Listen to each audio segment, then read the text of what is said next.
Doc, may maintenance meds ako. Pwede pa rin ba akong uminom ng vitamin supplements? Ako si Doc Ann, and this is Unilabs Ask Your Doctor. Dapat munang magpa-check sa doktor kasi may mga bitaminang nakakaapekto sa bisa ng maintenance meds at maaaring magdulot ng panganib sa kalusugan. Halimbawa nito ang ilang gamot na pampanipis ng dugo. Kapag isinabay ito sa vitamin K, maaaring humina ang bisa ng gamot. Ang mataas na dose ng vitamin E ay maaaring magpalakas sa epekto ng warfarin at magdulot ng panganib ng pagdurugo. May mga gamot para sa hypertension na hindi pwedeng isabay sa mataas na dose ng vitamin D. Maaari itong magdulot ng sobrang calcium sa katawan at ng problema sa ugat.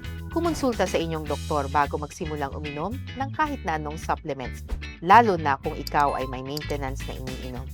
Ako po si Doc Ann, hanggang sa susunod na Ask Your Doctor.